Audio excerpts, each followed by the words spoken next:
guys, welcome back to another video. So ngasigi video study ay mayamna dum request tawbirakpagi matungina August ahead ki reading se tawdoine August ahead reading haidi August tha sida kai orakpi ai habado analyze tawraga haidi dum tarot card na prediction khara piraga prediction sing dudagi sai sana adum advice kumba khara follow tawshin bibada adudo oidoine bakwa. First of all, ngasigi reading se pile ahong ka khaidokjage pile A, pile B, and pile C kwa. Pile A se sige tarot deck se yam pick pane do yam phajabane ko sida pile A leire. Pile B sina sige blue se leire duga pile C sina sige gray idol figure se oidoine ba kwa. Aduga sige energy card ani sidi loinamak common oina lakani haidi si pile A gisu B gisu sige su rit taw matamda energy card sidi common oina use tawgani ba. Aduna hauzik reading se haidi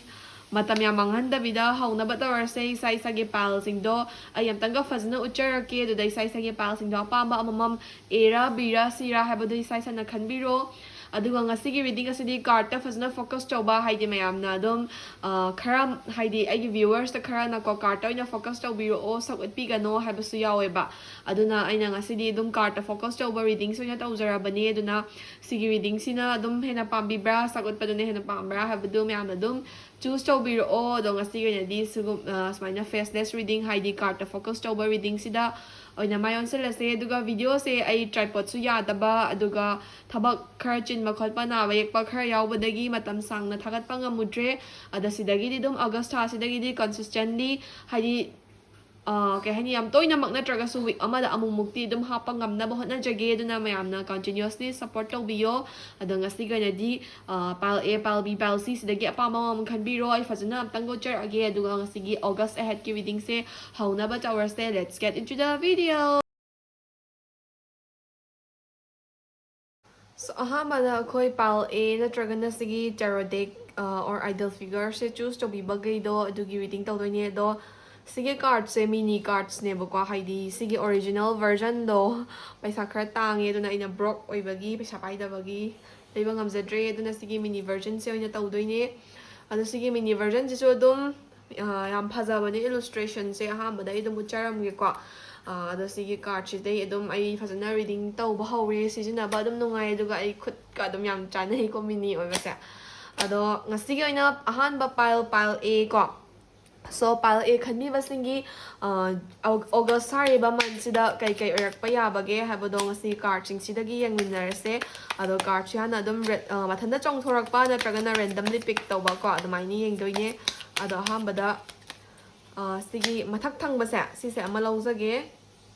the devil hari ba card thole ko aduga amtanga reshuffle taraga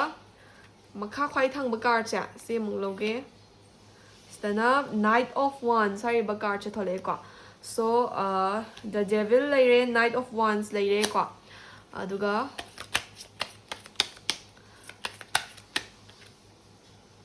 Six of Swords ko. So devil leire Knight of Wands leire Six of Swords leire aduga sisna August ki horakpa August ki meya horakpa aduga August ki ending smaina leikra matungda whole August ki ba general advice card amatanga pick tawjage marakta yung salagi advice card na ka. So advice card na string hari ba card si thole e. So sige tarot deck se nakan thamkhraga sisina affirmation ko.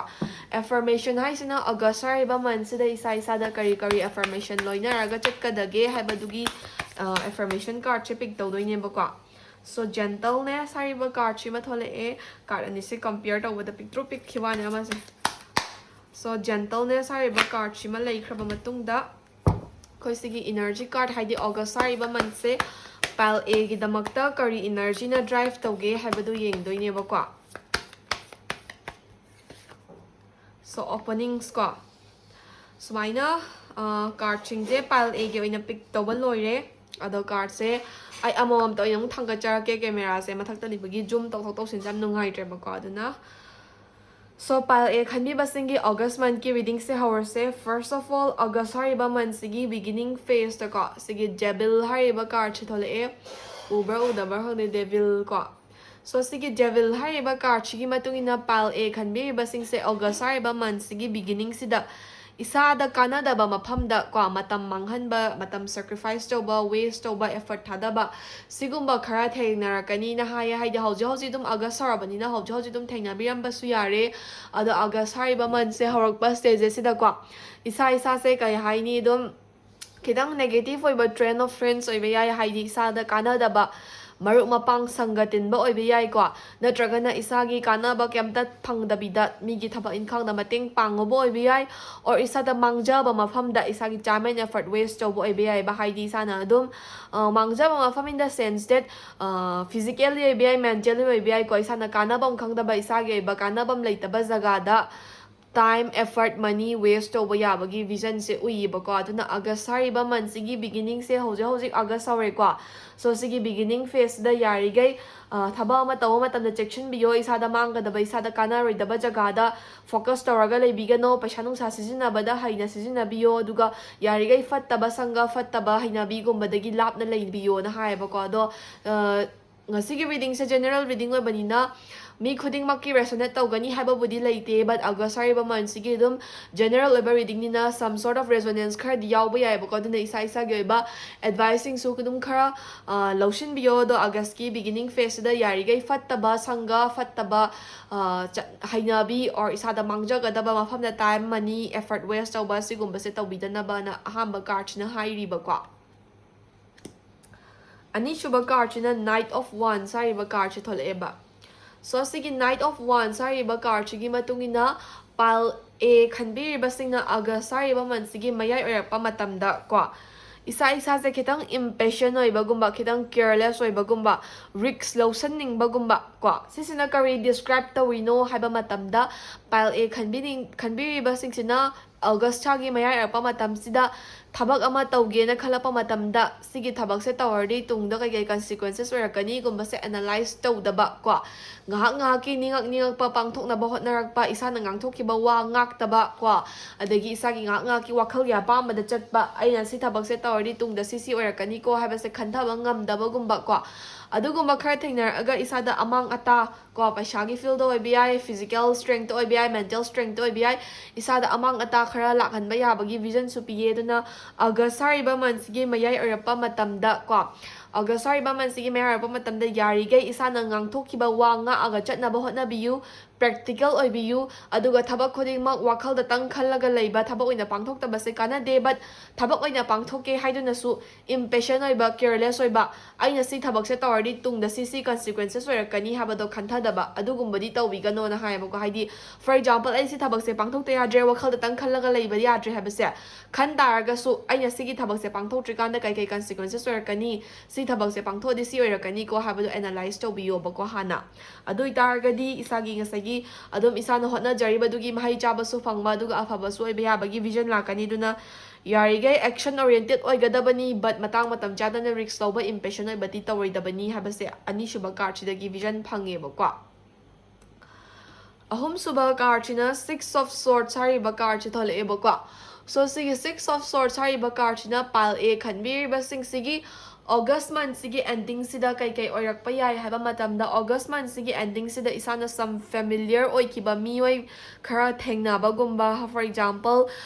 isagi dum school gumba college gumba friend reunion tawba oiba yai or hana khangnaramba maruk mapang matam khara contact manguraba khara recontact torakpa oiba yai or isagi oiba past relationship leiramba mi or khangnaramba mi haifet pau pagumba or pagumba oibi dumaina past kitang nostalgic oiba kitang memorable oiba memories laikiba mi kharaga kwa isaga haifet thengnaba or pau phaunarakpa dumaina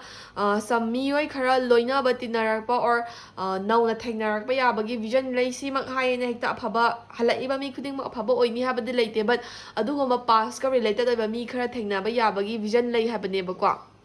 aduga furthermore sige 6 of swords hariba card chigi matungina isana hoi past ki oiba miga loina batina ba reconcile tawba kaishu kaide aduga past ki oiba aphaba habit khara isagi present da purak pasudum phai ko adubu past ki oiba phattaba habit phattaba hainabi isana thadok amagba gumba leitaragadi adugumadi halakta na bohotna biyu haiba card china advice pi ba ko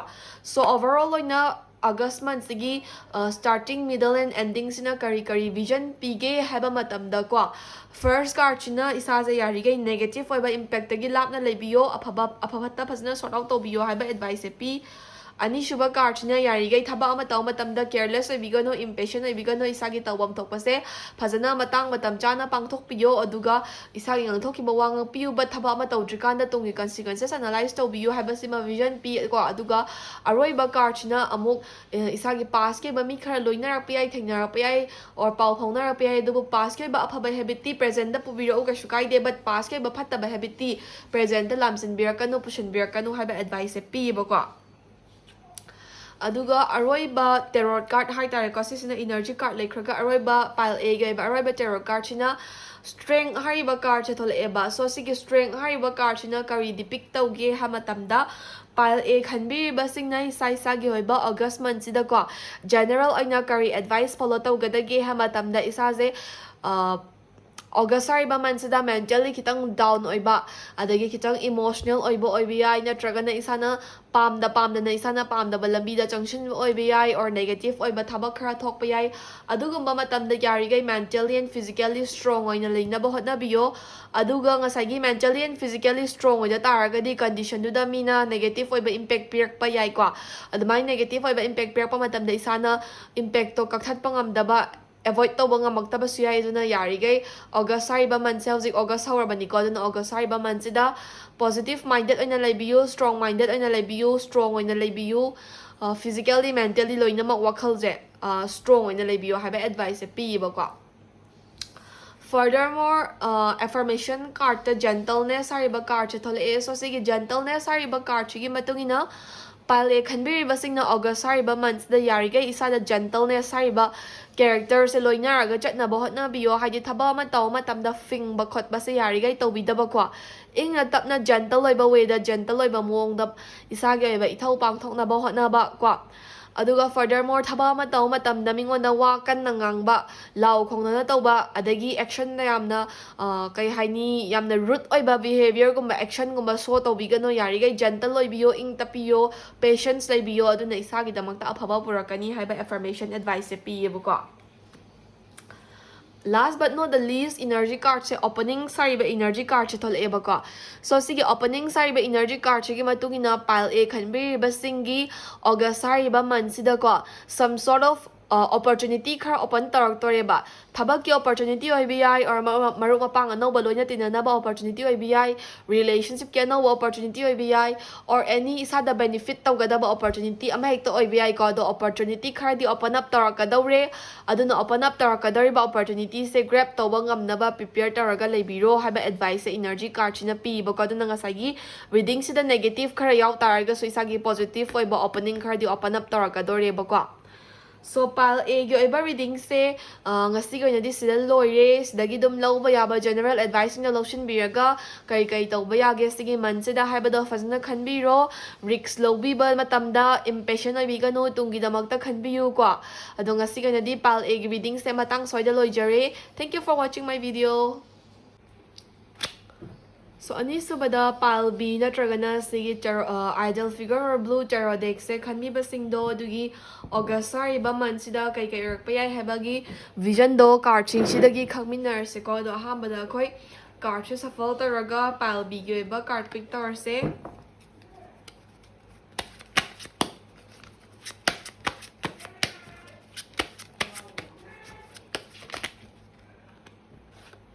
so see the Six of Pentacles reverse ko aduga the Fool hariba card chi thole e aduga furthermore the High Priestess hariba card chi masu thole e ko aduga card chi dum masana longthok charak pa doina pick tawbani ko random pick oibani na aduga sida ama thong le isa sigi card chi na pile B gi ba August month sigi advice card oidoine ba ko ado sigi marakta player pa card chi lawthoge ko so sida Seven of Swords hariba card chi reverse pick tawre so sumaina card se layeraba matungda koi energy and affirmation amuk pick tawrse ai tripod sam kitang no me ko table se fatrak khai dei dugi ni plastic ki table loi bagi mathang dagi phazna sema age doi junga si na hamba sina boy bagi phazna kai hani comfortable oine use to bangam dreba sina palbige oiba August month sida kai affirmation loinagani habado hairtoinebko sida positive thinking ke card se unaba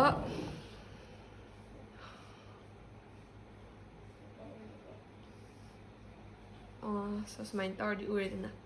aduga aroiba last but not the least sigi energy card che amuk pick tawjarage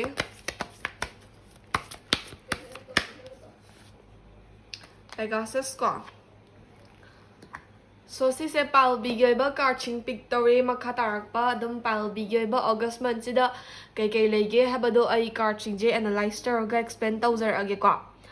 ꯑꯍꯥꯟꯕꯗ ꯄꯥꯜꯕꯤꯒꯤ ꯑꯣꯒꯁꯀꯤ ꯍꯧꯔꯛꯄ face ꯍꯥꯏꯗꯤ ꯍꯧꯖꯤꯛ ꯑꯗꯨꯝ go through ꯇꯧꯔꯤ ꯃꯈꯥ ꯇꯥꯅꯁꯨ go through ꯇꯧꯕ ꯌꯥꯏꯀꯣ so ꯄꯥꯜꯕꯤꯒꯤ ꯑꯣꯒꯁꯀꯤ ꯍꯧꯔꯛꯄ ꯐꯦꯁꯁꯤꯗ 6 of Pentacles ꯍꯥꯏꯔꯤꯕ ꯀꯥꯔꯗꯁꯦ ꯔꯤꯚꯔꯁꯇ ꯊꯣꯛꯂꯛꯑꯦꯕ ꯁꯤꯒꯤ 6 of Pentacles ꯍꯥꯏꯔꯤꯕ ꯀꯥꯔꯗꯁꯦ ꯔꯤꯚꯔꯁꯁꯤꯅ ꯀꯔꯤ ꯗꯤꯁꯀ꯭ꯔꯥꯏꯕ ꯇꯧꯒꯦ ꯍꯥꯏꯕ ꯃꯇꯝꯗ ꯄꯥꯜꯕꯤꯁꯤꯡꯁꯦ ꯑꯣꯒꯁ ꯍꯥꯏꯔꯤꯕ ꯃꯟꯊꯁꯤꯒꯤ ꯑꯍꯧꯕꯁꯤꯗ ꯏꯁꯥꯅ ꯇꯧꯕ ꯊꯕꯛꯁꯦ ꯃꯤꯅ ꯀꯌꯥ ꯔꯤꯀꯣꯒꯅꯥꯏꯖ ꯇꯧꯕꯤꯗꯕꯀꯣ ꯍꯥꯏꯗꯤ ꯏꯁꯥꯅ ꯍꯣꯠꯅꯖꯕꯅ ꯐꯅꯌꯥꯝ ꯑꯃ ꯍꯣꯠꯅꯖꯕ ꯑꯗꯨꯒ ꯑꯦꯛꯅꯣꯂꯦꯖꯃꯦꯟꯠꯒꯨꯝꯕ ꯔꯤꯀꯣꯒꯅꯥꯏꯖꯟꯒꯨꯝꯕꯁꯦ ꯐꯪꯗꯕ ꯍꯥꯏꯗꯤ ꯏꯁꯥꯅ ꯇꯧꯔꯤꯕ ꯊꯕꯛꯇꯣ ꯃꯤꯅ ꯃꯁꯤꯡ ꯊꯥꯕꯤꯗꯕ ꯍꯥꯏꯇꯥꯔꯦ ꯐꯣꯔ ꯑꯦꯛꯖꯥꯝꯄꯜ ꯏꯃꯨꯡꯒꯤ ꯊꯕꯛꯃꯛꯇꯕꯨ ꯇꯧꯕ ꯑꯣꯏꯔꯣꯀꯣ ꯏꯁꯥꯅꯗꯤ ꯌꯥꯝ ꯋꯥꯅ ꯑꯦꯐꯔꯠ ꯊꯥꯗꯔꯒ ꯇꯧꯖꯕ ꯑꯗꯨꯕꯨ ꯏꯁꯥꯒꯤ ꯏꯃꯨꯡ ꯃꯅꯨꯡꯅꯗꯤ ꯐꯖꯅ ꯚꯦꯜꯌꯨ ꯂꯩꯅ ꯂꯧꯕꯤꯗꯕ ꯖꯁ ꯑꯗꯨꯝ ꯀꯩ ꯍꯥꯏꯅꯤ ꯔꯦꯟꯗꯝ ꯑꯣꯏꯅ ꯂꯧꯊꯣꯛꯄꯤꯕ ꯏꯁꯥꯒꯤ ꯍꯣꯠꯅꯖꯃꯜꯗꯣ ꯔꯤꯀꯣꯒꯅꯥꯏꯖ ꯇꯧꯕꯤꯗꯕ ꯏꯁꯥꯒꯤ ꯑꯦꯐꯔꯠꯇꯣ ꯔꯤꯀꯣꯒꯅꯥꯏꯖ ꯇꯧꯕꯤꯗꯕꯀꯣ ꯏꯟ ꯗ ꯁꯦꯝ ꯋꯦ ꯏꯁꯥꯒꯤ ꯋꯔꯛ ꯄ꯭लेꯁꯇ ꯑꯣꯏꯕ ꯌꯥꯏ ꯏꯁꯥꯒꯤ ꯁ꯭ꯇꯗꯤ ꯄ꯭लेꯁꯇ ꯑꯣꯏꯕ ꯌꯥꯏꯀꯣ ꯏꯁꯥꯅ ꯊꯕꯛ ꯇꯧꯕ ꯃꯇꯝꯗ ꯍꯣꯠꯅꯕꯗꯤ ꯌꯥꯝꯅ ꯍꯣꯠꯅꯖꯕ ꯕꯠ ꯐꯪꯉꯛꯏꯕ ꯔꯤꯀꯣꯒꯅꯤꯁꯟ ꯑꯣꯔ ꯐꯪꯉꯛꯏꯕ ꯑꯦꯛꯅꯣꯂꯦꯖꯃꯦꯟꯠꯗꯣ ꯌꯥꯝꯅ ꯏꯁꯥꯒꯤ ꯍꯣꯠꯅꯖꯃꯜꯗꯨꯒ ꯆꯥꯟꯅꯗꯕ ꯏꯁꯥꯅ ꯄꯤꯕ ꯑꯦꯐꯔꯠꯇꯨꯒ ꯐꯪꯉꯛꯄ ꯔꯤꯇꯔꯟꯒ ꯃꯥꯟꯅꯗꯕꯀꯣ ꯏꯟ ꯗ ꯁꯦꯝ ꯋꯦ ꯔꯤꯂꯦꯁꯟꯁꯤꯞ ꯂꯩꯕꯤꯕꯁꯤꯡꯒꯤꯁꯨ ꯔꯤꯂꯦꯁꯟꯁꯤꯞꯇ ꯑꯣꯏꯕ ꯌꯥꯏ ꯍꯥꯏꯗꯤ ꯏꯁꯥꯅ ꯑꯦꯐꯔꯠ ꯊꯥꯗꯖꯕꯗꯣ ꯏꯁꯥꯒꯤ ꯄꯥꯔꯠꯅꯔꯅ ꯐꯖꯅ ꯔꯤꯀꯣꯒꯅꯥꯏꯖ ꯇꯧꯕꯤꯗꯕ ꯑꯣꯔ ꯏꯁꯥꯒꯤ ꯄꯥꯔꯠꯅꯔꯅ ꯈꯤꯇꯪ ꯇꯦꯀꯟ ꯐꯣꯔ ꯒ꯭ꯔꯥꯟꯇꯦꯗ ꯑꯣꯏꯅ ꯂꯧꯕꯤꯕꯒꯨꯝꯕ ꯑꯗꯨꯒꯨꯝꯕ ꯈꯔ ꯊꯦꯡꯅꯕ ꯌꯥꯏ ꯑꯗꯨꯅ ꯑꯣꯒꯁ ꯍꯥꯏꯔꯤꯕ ꯃꯟꯊꯁꯤꯒꯤ ꯍꯧꯔꯛꯄ ꯐꯦꯁꯁꯤꯗ ꯏꯁꯥꯅ ꯀꯥꯟꯅꯗꯕꯗꯀꯣ ꯍꯥꯏꯗꯤ ꯍꯣꯏ ꯏꯁꯥꯒꯤꯕꯨꯗꯤ ꯍꯣꯠꯅꯐꯝ ꯊꯣꯛꯄꯅꯤ ꯑꯗꯨ ꯑꯣꯏꯇꯥꯔꯒꯁꯨ ꯌꯥꯝ ꯀꯥ ꯍꯦꯟꯅ ꯑꯦꯐꯔꯠ ꯊꯥꯗꯁꯟꯕ ꯑꯣꯔ ꯃꯤꯅ ꯈꯪꯕꯤꯅꯕꯅꯤ ꯎꯕꯤꯅꯕꯅꯤ ꯍꯥꯏꯕꯒꯤ ꯃꯑꯣꯡꯗ ꯌꯥꯝꯅ ꯑꯍꯦꯟꯕ ꯑꯦꯐꯔꯠ ꯊꯥꯗꯕꯒꯨꯝꯕ ꯑꯗꯨꯒꯨꯝꯕꯗꯣ ꯀꯌా ꯇꯧꯕꯤꯒꯅꯣ ꯃꯦꯗꯤꯌꯝ ꯍꯥꯏꯗꯤ ꯕꯦꯂꯦꯟꯁ ꯋꯦ ꯑꯃꯗ ꯕꯦꯂꯦꯟꯁ ꯇꯧꯔꯒ ꯊꯝꯅꯕ ꯂꯩꯅꯕ ꯍꯣꯠꯅꯕꯤꯌꯣ ꯍꯥꯏꯕ ꯑꯦꯗꯚꯥꯏꯁꯁꯦ ꯄꯤꯌꯦꯕꯀꯣ ꯑꯗꯨꯒ ꯑꯅꯤꯁꯨꯕ ꯀꯥꯔꯗꯁꯤꯅ ꯗ ꯐꯨꯜ ꯍꯥꯏꯔꯤꯕ ꯀꯥꯔꯗꯁꯦ ꯊꯣꯛꯂꯛꯑꯦꯕ ꯁꯤꯁꯤꯅ ꯄꯥꯜꯕꯤ ꯈꯟꯕꯤꯕꯁꯤꯡꯒꯤ ꯑꯣꯒꯁ ꯍꯥꯏꯔꯤꯕ ꯃꯟꯊꯁꯤꯒꯤ ꯃꯌꯥꯏ ꯑꯣꯏꯔꯛꯄ ꯐꯦꯁꯀꯣ ꯍꯥꯏꯗꯤ ꯑꯣꯒꯁ ꯍꯥꯏꯔꯤꯕ ꯃꯟꯊꯁꯤꯒꯤ ꯃꯤꯗꯜ ꯄꯤꯔꯤꯌꯗ ꯑꯣꯐ ꯗ ꯇꯥꯏꯝꯗꯨꯗ ꯀꯩ ꯊꯦꯡꯅꯔꯛꯄ ꯌꯥꯏ ꯍꯥꯏꯕ ꯃꯇꯝꯗ ꯏꯁꯥꯁꯦ ꯁꯝ ꯁꯣꯔꯠ ꯑꯣꯐ ꯕꯤꯒꯤꯅꯤꯡ ꯑꯃꯗ ꯂꯦꯞꯄꯛꯄ ꯌꯥꯏꯀꯣ ꯑꯦꯅꯤ ꯏꯁꯥꯅ ꯊꯕꯛ ꯑꯅꯧꯕ ꯑꯃ ꯁ꯭ꯇꯥꯔꯠ ꯇꯧꯒꯗꯕ ꯑꯣꯏꯕ ꯌꯥꯏ ꯑꯣꯔ ꯀꯗꯥꯏꯗꯅꯣꯃ ꯆꯠꯀꯗꯕ ꯑꯣꯏꯕ ꯌꯥꯏ ꯑꯣꯔ ꯔꯤꯂꯦꯁꯟꯁꯤꯞꯀꯤ ꯑꯅꯧꯕ ꯐꯦꯁ ꯑꯃ ꯁ꯭ꯇꯥꯔꯠ ꯇꯧꯕ ꯑꯣꯏꯕ ꯌꯥꯏ ꯑꯣꯔ ꯂꯥꯏꯔꯤꯛ ꯅꯨꯡꯂꯤꯛ ꯄꯥꯕ ꯍꯧꯕ ꯑꯣꯔ ꯏꯁꯥꯒꯤ ꯑꯣꯏꯕ ꯂꯥꯏꯐꯀꯤ ꯑꯅꯧꯕ ꯄ꯭ꯔꯤꯄꯦꯔꯦꯁꯟ ꯑꯃ ꯁ꯭ꯇꯥꯔꯠ ꯇꯧꯒꯦꯅ ꯈꯟꯕ ꯑꯣꯏꯕ ꯌꯥꯏ ꯑꯗꯨꯃꯥꯏꯅ ꯑꯦꯅꯤ ꯁꯣꯔꯠ ꯑꯣꯐ ꯕꯤꯒꯤꯅꯤꯡ ꯐ꯭ꯔꯦꯟꯗꯁꯤꯞ ꯑꯅꯧꯕ ꯑꯃ ꯍꯧꯕ ꯌꯥꯏꯀꯣ ꯑꯗꯨ ꯀꯔꯝꯕ ꯕꯤꯒꯤꯅꯤꯡ ꯑꯣꯏꯗꯣꯏꯅꯣꯗꯤ ꯈꯪꯗ꯭ꯔꯦ ꯕꯠ ꯏꯁꯥꯁꯦ ꯑꯦꯅꯤ ꯁꯣꯔꯠ ꯑꯣꯐ ꯕꯤꯒꯤꯅꯤꯡ ꯑꯃꯗꯗꯤ ꯂꯦꯞꯄꯅꯤꯕ ꯑꯣꯒꯁ ꯍꯥꯏꯔꯤꯕ ꯃꯟꯊꯁꯤꯒꯤ ꯃꯌꯥꯏ ꯑꯣꯏꯔꯛꯄ ꯐꯦꯁꯁꯤꯗꯀꯣ ꯁꯨꯃꯥꯏꯅ ꯑꯣꯒꯁ ꯍꯥꯏꯔꯤꯕ ꯃꯟꯊꯁꯤꯒꯤ ꯃꯌꯥꯏ ꯑꯣꯏꯔꯛꯄ ꯐꯦꯁꯁꯤꯗ ꯂꯦꯞꯄꯛꯄ ꯕꯤꯒꯤꯅꯤꯡ ꯑꯃꯗ ꯂꯦꯞꯄꯛꯄ ꯃꯇꯝꯗ ꯏꯁꯥꯁꯦ ꯌꯥꯝꯅ ꯐ꯭ꯔꯤ ꯁ꯭ꯄꯤꯔꯤꯇꯦꯠ ꯑꯣꯏꯕ ꯌꯥꯝꯅ ꯑꯣꯄꯟ ꯃꯥꯏꯟꯗꯦꯠ ꯑꯣꯏꯕ ꯃꯤꯒꯁꯦ ꯑꯗꯨꯝ ꯑꯎꯕ ꯀꯧꯗꯅ ꯉꯥꯡꯗꯅ ꯇꯧꯕꯀꯣ ꯏꯁꯥꯁꯦ ꯌꯥꯝꯅ ꯐ꯭ꯔꯤ ꯑꯦꯟ ꯐ꯭ꯔꯦꯡ ꯑꯣꯏꯕꯒꯤ ꯇꯥꯏꯞꯇ ꯇꯧꯕ ꯑꯗꯒꯤ ꯏꯁꯥꯁꯦ ꯌꯥꯝꯅ ꯑꯣꯄꯟ ꯃꯥꯏꯟꯗꯦꯠ ꯑꯣꯏꯕ ꯑꯗꯒꯤ ꯃꯤ ꯂꯣꯏꯅꯃꯛ ꯐꯅ ꯎꯕꯒꯨꯝꯕ ꯑꯗꯨꯒꯨꯝꯕ ꯈꯔ ꯊꯦꯡꯅꯔꯛꯄ ꯌꯥꯏꯑꯕꯀꯣ ꯁꯤꯒꯨꯝꯕꯁꯤꯅ ꯏꯁꯥꯗ ꯍꯣꯏ ꯑꯅꯧꯕ ꯐ꯭ꯔꯦꯟड्स ꯈꯔ ꯃꯦꯛ ꯇꯧꯕ ꯌꯥꯏ ꯑꯣꯔ ꯏꯁꯥꯒꯤ ꯖꯔꯅꯤꯗꯨꯗ ꯐ꯭ꯔꯦꯁ ꯁ꯭ꯇꯥꯔꯠ ꯑꯃꯕꯨꯗꯤ ꯄꯤꯕ ꯌꯥꯏ ꯑꯗꯨ ꯑꯣꯏꯇꯥꯔꯒꯁꯨ ꯈꯤꯇꯪ ꯃꯕꯨꯛ ꯐꯠꯇꯕ ꯃꯤ ꯈꯔꯅ ꯏꯁꯥꯗꯒꯤ ꯑꯦꯗꯚꯥꯟꯇꯦꯖ ꯂꯧꯕꯤꯕꯒꯨꯝꯕ ꯏꯁꯥꯒꯤ ꯀꯦꯌꯔꯂꯦꯁ ꯑꯣꯏꯕ ꯈꯤꯇꯪ ꯈꯟꯊꯗꯕ ꯕꯤꯍꯦꯕꯤꯌꯔ ꯑꯣꯔ ꯅꯦꯆꯔꯗ ꯃꯤꯅ ꯇꯨꯡꯗ ꯋꯥ ꯉꯥꯡꯅꯕꯒꯨꯝꯕ ꯑꯣꯔ ꯏꯁꯥꯒꯤꯅ ꯉꯥꯡꯊꯣꯛꯈꯤꯕ ꯋꯥꯅ ꯃꯤꯅ ꯏꯁꯥꯒꯤ ꯑꯒꯦꯟꯁꯇ ꯀꯣꯟꯅ ꯋꯤꯄꯟ ꯑꯣꯏꯅ ꯁꯤꯖꯤꯟꯅꯔꯛꯄꯒꯨꯝꯕ ꯑꯗꯨꯒꯨꯝꯕ ꯈꯔꯁꯨ ꯊꯦꯡꯅꯔꯛꯄ ꯌꯥꯏ ꯑꯗꯨꯅ ꯄꯥꯜꯕꯤ ꯈꯟꯕꯤꯔꯤꯕꯁꯤꯡꯅ ꯑꯣꯒꯁ ꯍꯥꯏꯔꯤꯕ ꯃꯟꯊꯁꯤꯒꯤ ꯃꯌꯥꯏ ꯑꯣꯏꯔꯛꯄ ꯐꯦꯁꯇ ꯑꯦꯅꯤ ꯊꯕꯛ ꯑꯃ ꯇꯧꯔꯝꯗꯥꯏꯗ ꯌꯥꯔꯤꯈꯩ ꯀꯦꯌꯔꯂꯦꯁ ꯑꯣꯏꯗꯅꯕ ꯍꯣꯠꯅꯕꯤꯌꯨ ꯑꯗꯨꯒ ꯍꯣꯏ ꯐ꯭री स्पिरिटेड ꯑꯣꯏꯒꯗꯕꯅꯦ ꯑꯣꯄꯟ ꯃꯥꯏꯟꯗꯦड ꯑꯣꯏꯒꯗꯕꯅꯦ ꯕꯠ ꯃꯤ ꯈꯨꯗꯤꯡꯃꯛꯄꯨ ꯏꯖꯤꯂꯤ ꯇ꯭ꯔꯁ ꯇꯧꯕꯤꯒꯅꯣ ꯍꯥꯏꯕ ꯑꯦꯗꯚꯥꯏꯁꯁꯦ ꯄꯤꯌꯦꯕꯀꯣ ꯑꯗꯨꯒ ꯑꯍꯨꯝ ꯁꯨꯔꯛꯄ ꯀꯥꯔꯗꯁꯤꯅ ꯗ ꯍꯥꯏ ꯄ꯭ꯔꯤꯁꯇꯦꯁ ꯍꯥꯏꯔꯤꯕ ꯀꯥꯔꯗꯁꯦ ꯊꯣꯛꯂꯛꯑꯦ ꯁꯤꯒꯤ ꯗ ꯍꯥꯏ ꯄ꯭ꯔꯤꯁꯇꯦꯁ ꯍꯥꯏꯔꯤꯕ ꯀꯥꯔꯗꯁꯤꯒꯤ ꯃꯇꯨꯡꯏꯟꯅ ꯄꯥꯜꯕꯤ ꯈꯟꯕꯤꯔꯤꯕꯁꯤꯡꯅ ꯑꯣꯒꯁ ꯍꯥꯏꯔꯤꯕ ꯃꯟꯊꯁꯤꯒꯤ ꯑꯦꯟꯗꯤꯡ ꯐꯦꯁꯀꯣ ꯍꯥꯏꯗꯤ ꯑꯣꯒꯁ ꯍꯥꯏꯔꯤꯕ ꯃꯟꯊꯁꯦ ꯂꯣꯏꯁꯤꯜꯂꯛꯄ ꯃꯇꯝꯁꯤꯗ ꯏꯁꯥꯁꯦ ꯌꯥꯔꯤꯈꯩ ꯏꯁꯥꯒꯤ ꯁꯕꯀꯟꯁꯤꯌꯁ ꯃꯥꯏꯟꯅ ꯍꯥꯏꯕꯗꯣ ꯂꯧꯕꯤꯌꯣ ꯍꯥꯏꯗꯤ ꯏꯁꯥꯒꯤ ꯗ꯭ꯔꯤꯝꯁꯇ ꯑꯣꯏꯕ ꯌꯥꯏ ꯑꯣꯔ ꯏꯁꯥꯅ ꯉꯥꯏꯍꯥꯛ ꯃꯪꯉꯒ ꯈꯣꯠꯂꯒ ꯂꯩꯕ ꯃꯇꯝꯗ ꯑꯣꯏꯕ ꯌꯥꯏ ꯏꯁꯥꯒꯤ ꯏꯟꯇ꯭ꯌꯨꯁꯟ ꯍꯥꯏꯒꯗ꯭रा ꯏꯁꯥꯒꯤ ꯏꯟꯁꯇꯤꯡ ꯍꯥꯏꯒꯗ꯭रा ꯑꯗꯨꯗ ꯈꯜꯂꯛꯄ ꯋꯥꯈꯜꯁꯤꯡꯗꯣ ꯑꯗꯨ ꯊꯕꯛ ꯑꯣꯏꯅ ꯄꯥꯡꯊꯣꯛꯅꯕ ꯍꯣꯠꯅꯕꯤꯌꯣ ꯐꯣꯔ ꯑꯦꯛꯖꯥꯝꯄꯜ ꯑꯩ ꯁꯤ ꯊꯕꯛꯁꯤꯃ ꯇꯧꯗꯕ ꯌꯥꯗे ꯍꯥꯏꯅ ꯃꯪꯗꯒꯨꯝꯕ ꯍꯥꯏꯔꯛꯄ ꯀꯣ ꯅꯠꯇ꯭ꯔꯒꯅ ꯏꯁꯥꯅ ꯉꯥꯏꯍꯥꯛꯇꯪ ꯋꯥꯈꯜ ꯈꯜꯂꯒ ꯂꯩꯔꯤꯀꯥꯟꯗ ꯍꯥꯏꯗꯤ ꯁꯕꯀꯟꯁꯤꯌꯁ ꯑꯣꯏꯕ ꯁ꯭ꯇꯦꯠꯇ ꯂꯩꯔꯤꯀꯥꯟꯗ ꯊꯕꯛ ꯑꯃ ꯄꯥꯡꯊꯣꯛꯀꯦꯅ ꯅꯤꯡꯉꯛꯄꯒꯨꯝꯕ ꯑꯗꯨꯒꯨꯝꯕꯗꯣ ꯑꯗꯨꯝ ꯄꯥꯡꯊꯣꯛꯄ ꯃꯇꯝꯗ ꯏꯁꯥꯗ ꯀꯥꯟꯅꯕ ꯏꯁꯥꯗ ꯑꯐꯕ ꯄꯤꯔꯛꯄ ꯌꯥꯏꯀꯣ ꯑꯗꯨꯒ ꯊꯕꯛ ꯑꯃ ꯇꯧꯕ ꯃꯇꯝꯗ ꯏꯁꯥꯒꯤ ꯊꯃꯣꯏꯅꯨꯡꯒꯤ ꯑꯣꯏꯕ ꯋꯥ ꯇꯥꯕ ꯍꯥꯏꯗꯤ ꯍꯣꯏ ꯑꯌꯥꯝꯕ ꯃꯇꯝꯗ ꯑꯩꯈꯣꯏ ꯕ꯭ꯔꯦꯟꯒꯤ ꯗꯤꯁꯤꯖꯟꯗ ꯆꯠꯀꯗꯕꯅꯦ ꯕꯠ ꯑꯣꯒꯁ ꯍꯥꯏꯔꯤꯕ ꯃꯟꯁꯤꯒꯤ ꯑꯦꯟꯗꯤꯡꯁꯤꯗꯗꯤ ꯏꯁꯥꯒꯤ ꯍꯥꯔꯠꯅ ꯀꯩ ꯍꯥꯏꯔꯤꯒꯦ ꯍꯥꯏꯕꯗꯣ ꯐꯖꯅ ꯇꯥꯕꯤꯕꯀꯣ ꯑꯗ ꯏꯁꯥꯒꯤ ꯄꯨꯛꯅꯤꯡꯗꯒꯤ ꯅꯤꯡꯉꯛꯄꯗꯣ ꯑꯗꯨꯒꯤ ꯂꯝꯕꯤꯗꯨꯗ ꯆꯠꯄꯤꯕꯗꯨꯅ ꯏꯁꯥꯒꯤ ꯍꯦꯟꯅ ꯑꯐꯕ ꯑꯣꯏꯒꯅꯤ ꯑꯗꯨꯒ ꯏꯁꯥꯒꯤ ꯇ꯭ꯔꯦꯗꯤꯁꯟ ꯏꯁꯥꯒꯤ ꯔꯤꯂꯤꯖꯟꯒꯨꯝꯕ ꯑꯣꯏꯕ ꯌꯥꯏ ꯑꯗꯨꯒꯨꯝꯕꯗ ꯈꯤꯇꯪ ꯐꯣꯀꯁ ꯇꯧꯕꯗꯁꯨ ꯑꯗꯨꯝ ꯀꯥꯟꯅꯕ ꯈꯔ ꯐꯪꯕ ꯌꯥꯏꯀꯣ ꯏꯁꯥꯒꯤ ꯑꯣꯏꯅ ꯑꯣꯒꯁ ꯍꯥꯏꯔꯤꯕ ꯃꯟꯁꯤꯒꯤ ꯑꯦꯟꯗꯤꯡꯗ ꯁꯣ ꯁꯨꯃꯥꯏꯅ ꯑꯣꯒꯁ ꯍꯥꯏꯔꯤꯕ ꯃꯟꯁꯤꯒꯤ ꯑꯦꯟꯗꯤꯡꯗ ꯌꯥꯔꯤꯒꯩ ꯏꯁꯥꯅ ꯏꯁꯥꯕꯨ ꯁꯦꯜꯐ ꯇ꯭ꯔꯁ ꯇꯧꯕꯤꯌꯣ ꯀꯟꯐꯤꯗꯦꯟꯁ ꯂꯩꯕꯤꯌꯣ ꯏꯁꯥꯅ ꯏꯁꯥꯒꯤꯗꯃꯛꯇ ꯁ꯭ꯇ꯭ꯔꯣꯡꯂꯤ ꯂꯦꯞꯆꯧ ꯑꯗꯨꯒ ꯏꯁꯥꯅ ꯈꯟꯕ ꯑꯌꯥꯝꯕ ꯑꯗꯨꯝ ꯋꯥꯈꯜꯗ ꯈꯜꯂꯛꯄꯁꯤꯡꯁꯦ ꯑꯌꯥꯝꯕ ꯑꯗꯨꯝ ꯆꯨꯝꯒꯟꯕ ꯌꯥꯕꯒꯤ ꯚꯤꯖꯟꯁꯨ ꯑꯗꯨꯝ ꯄꯤꯌꯦꯕꯀꯣ ꯑꯣꯒꯁ ꯍꯥꯏꯔꯤꯕ ꯃꯟꯁꯤꯒꯤ ꯑꯦꯟꯗꯤꯡꯗ ꯑꯗꯨꯒ ꯇꯦꯔꯣꯠ ꯀꯥꯔꯠꯀꯤ ꯑꯣꯏꯅ ꯑꯔꯣꯏꯕꯗ 7 of Swords ꯍꯥꯏꯔꯤꯕ ꯀꯥꯔꯠꯁꯦ ꯊꯣꯛꯂꯛꯑꯦꯕꯀꯣ ꯁꯣ ꯁꯤꯒꯤ 7 of Swords ꯍꯥꯏꯔꯤꯕ ꯀꯥꯔꯠꯁꯤꯒꯤ ꯃꯇꯨꯡ ꯏꯟꯅ ꯄꯥꯜꯕꯤ ꯈꯟꯕꯤꯔꯤꯕꯁꯤꯡꯅ ꯑꯣꯒꯁ ꯍꯥꯏꯔꯤꯕ ꯃꯟꯁꯤꯗ ꯌꯥꯔꯤꯈꯩ ꯃꯤꯉꯣꯟꯗꯀꯣ ꯍꯣꯏ ꯉꯁꯥꯏꯒꯤ ꯑꯣꯄꯟ ꯃꯥꯏꯟꯗꯦꯠ ꯑꯣꯏꯒꯗꯕꯅꯦ ꯐ꯭ꯔꯤ ꯑꯦꯟ ꯐ꯭ꯔꯦꯡ ꯑꯣꯏꯒꯗꯕꯅꯦ ꯕꯠ ꯃꯤꯉꯣꯟꯗ ꯇ꯭ꯔꯁ ꯇꯧꯕꯤꯒꯅꯨ ꯍꯥꯏꯕ ꯑꯦꯗꯚꯥꯏꯁꯁꯨ ꯁꯤꯗꯁꯨ ꯑꯃꯨꯛ ꯊꯣꯛꯂꯛꯑꯦꯕ ꯃꯔꯝꯗꯤ ꯏꯁꯥꯅ ꯌꯥꯝꯅ ꯊꯥꯖꯅ ꯂꯣꯏꯅꯕ ꯃꯤ ꯀꯣ ꯁ꯭ꯇ꯭ꯔꯦꯟꯖꯔꯅꯗꯤ ꯑꯣꯏꯔꯔꯣꯏ ꯏꯁꯥꯅ ꯌꯥꯝꯅ ꯊꯥꯖꯅ ꯂꯣꯏꯅꯕ ꯃꯤꯒꯨꯝꯕ ꯑꯣꯔ ꯍꯣꯏ ꯁ꯭ꯇ꯭ꯔꯦꯟꯖꯔ ꯑꯃ ꯏꯁꯥꯅ ꯅꯧꯅ ꯁꯠ ꯂꯥꯎꯅ ꯄꯨꯜꯂꯛꯄꯒꯨꯝꯕ ꯑꯣꯏꯕ ꯌꯥꯏ ꯑꯗꯨꯒꯨꯝꯕꯅ ꯏꯁꯥꯒꯤ ꯑꯦꯒꯦꯟꯁꯇ ꯏꯁꯥꯒꯤ ꯋꯥꯍꯩꯒꯨꯝꯕꯅ ꯋꯤꯄꯟ ꯑꯣꯏꯅ ꯁꯤꯖꯤꯟꯅꯔꯛꯄ ꯑꯣꯔ ꯏꯁꯥꯒꯤ ꯃꯅꯤꯡꯗ ꯋꯥ ꯐꯠꯇꯕ ꯉꯥꯡꯅꯔꯝꯕ ꯑꯣꯔ ꯏꯁꯥꯒꯤ ꯃꯥꯡꯅꯕ ꯈꯔ ꯇꯧꯔꯛꯄ ꯌꯥꯕꯒꯤ ꯚꯤꯖꯟ ꯂꯩꯌꯦꯕ ꯑꯗꯨꯅ ꯑꯣꯒꯁ ꯍꯥꯏꯔꯤꯕ ꯃꯟꯁꯤꯗ ꯃꯤ ꯈꯨꯗꯤꯡꯃꯛ ꯅꯛꯅ ꯂꯣꯏꯅꯕ ꯑꯣꯏꯒꯦꯔꯥ ꯂꯥꯞꯅ ꯂꯣꯏꯅꯕ ꯑꯣꯏꯒꯦꯔꯥ ꯀꯣ ꯃꯤ ꯈꯨꯗꯤꯡꯃꯛ ꯌꯥꯝ ꯀꯥ ꯍꯦꯟꯅ ꯇ꯭ꯔꯁ ꯇꯧꯁꯤꯟꯕꯤꯒꯅꯨ ꯏꯁꯥꯒꯤ ꯑꯔꯣꯟ ꯑꯊꯨꯞ ꯃꯤꯉꯣꯟꯗ ꯍꯥꯏꯗꯣꯛꯄ ꯉꯥꯡꯊꯣꯛꯄꯗ ꯈꯤꯇꯪ ꯀꯩ ꯍꯥꯏꯅꯤ ꯉꯥꯡꯊꯣꯛꯑꯣꯏꯗꯕ ꯋꯥꯍꯩꯒꯨꯝꯕ ꯈꯔ ꯃꯤꯉꯣꯟꯗ ꯌꯥꯔꯤꯈꯩ ꯁꯤꯌꯔ ꯇꯧꯗꯅꯕ ꯍꯣꯠꯅꯕꯤꯌꯨ ꯏꯁꯥꯒꯤ ꯑꯣꯏꯕ ꯄ꯭ꯔꯥꯏꯚꯦꯁꯤ ꯈꯔ ꯃꯦꯟꯇꯦꯟ ꯇꯧꯕꯤꯌꯨ ꯑꯗꯨꯒ ꯑꯣꯒꯁ ꯍꯥꯏꯔꯤꯕ ꯃꯟꯁꯤꯗ ꯈꯤꯇꯪ ꯂꯣ-ꯀꯤ ꯑꯣꯏꯅ ꯈꯤꯇꯪ ꯄ꯭ꯔꯥꯏꯚꯦꯠ ꯑꯣꯏꯅ ꯆꯠꯄꯤꯌꯨ ꯃꯤꯉꯣꯟꯗ ꯋꯥꯗꯣ ꯑꯗꯨꯗ ꯁꯤꯌꯔ ꯇꯧꯕꯒꯨꯝꯕꯁꯦ ꯀꯌꯥ ꯇꯧꯕꯤꯒꯅꯨ ꯍꯥꯏꯕ ꯑꯦꯗꯚꯥꯏꯁꯁꯦ ꯄꯤꯌꯦꯕꯀꯣ ꯃꯊꯪꯒꯤ ꯀꯥꯔꯠꯁꯤꯅ ꯑꯦꯐꯔꯃꯦꯁꯟ ꯁꯣ ꯄꯥꯜꯕꯤ ꯈꯟꯕꯤꯔꯤꯕꯁꯤꯡꯅ ꯑꯣꯒꯁ ꯃꯟꯁꯤꯗ ꯀꯔꯤ ꯑꯦꯐꯔꯃꯦꯁꯟ ꯂꯣꯏꯅꯒꯗꯒꯦ ꯍꯥꯏꯕ ꯃꯇꯝꯗ ꯀꯣ ꯏꯁꯥ ꯏꯁꯥꯅ ꯄꯣꯖꯤꯇꯤꯚ ꯑꯣꯏꯕ ꯊꯤꯡꯀꯤꯡ ꯇꯧꯕꯤꯌꯨ ꯍꯥꯏꯗꯤ ꯊꯕꯛ ꯑꯃ ꯇꯧꯕ ꯃꯇꯝꯗ ꯍꯤꯔꯝ ꯑꯃꯗ ꯑꯦꯅꯤ ꯐꯤꯜ ꯑꯃꯗ ꯈꯣꯡꯗꯥꯔꯛꯄ ꯃꯇꯝꯗ ꯌꯥꯔꯤꯈꯩ ꯄꯣꯖꯤꯇꯤꯚ ꯊꯤꯡꯀꯤꯡꯅ ꯃꯥꯡ ꯊꯥꯍꯟꯕꯤꯌꯨ ꯁꯤꯃ ꯇꯧꯔꯗꯤ ꯁꯤ ꯐꯠꯇꯕ ꯑꯣꯏꯀꯣ ꯍꯥꯏꯕꯗꯣ ꯍꯣꯏ ꯈꯟꯒꯗꯕꯅꯦ ꯃꯇꯥꯡ ꯃꯇꯝꯅꯀꯣ ꯑꯗꯨ ꯇꯥꯔꯒꯁꯨ ꯅꯦꯒꯦꯇꯤꯚ ꯉꯥꯛꯇ ꯍꯥꯟꯅ ꯈꯟꯗꯕ ꯄꯣꯖꯤꯇꯤꯚ ꯔꯣꯝꯗ ꯑꯩ ꯁꯤ ꯇꯧꯔꯗꯤ ꯁꯤ ꯀꯥꯟꯅꯕ ꯌꯥꯏꯀꯣ ꯁꯤ ꯑꯣꯏꯔꯛꯄ ꯌꯥꯏꯀꯣ ꯀꯥꯏꯅ ꯍꯥꯏꯕꯗꯣ ꯑꯗꯨꯃꯥꯏꯅ ꯄꯣꯖꯤꯇꯤꯚ ꯊꯤꯡꯀꯤꯡ ꯇꯧꯕꯤꯌꯨ ꯑꯗꯨꯒ ꯁꯤꯆꯨꯋꯦꯁꯟ ꯈꯨꯗꯤꯡꯃꯛꯇ ꯄꯣꯖꯤꯇꯤꯚ ꯑꯣꯏꯅ ꯑꯦꯅꯥꯂꯥꯏꯖ ꯇꯧꯅꯕ ꯍꯣꯠꯅꯕꯤꯌꯨ ꯍꯥꯏꯕ ꯑꯦꯐꯔꯃꯦꯁꯟꯁꯦ ꯄꯤꯌꯦꯕꯀꯣ Furthermore, Pegasus ꯍꯥꯏꯔꯤꯕ ꯏꯅꯔꯖꯤ ꯀꯥꯔꯠꯁꯦ ꯊꯣꯛꯂꯛꯑꯦ Pegasus ꯍꯥꯏꯔꯤꯕ ꯏꯅꯔꯖꯤ ꯀꯥꯔꯠꯁꯤꯒꯤ ꯃꯇꯨꯡ ꯏꯟꯅ ꯄꯥꯜꯕꯤ ꯈꯟꯕꯤꯔꯤꯕꯁꯤꯡꯁꯦ Open your heart to love and joy ꯍꯥꯏꯌꯦꯕꯀꯣ ꯍꯥꯏꯗꯤ ꯑꯗꯨꯝ ꯏꯁꯥꯒꯤ ꯅꯨꯡꯁꯤꯅꯕ ꯃꯤꯒꯨꯝꯕꯒ ꯑꯗꯨꯝ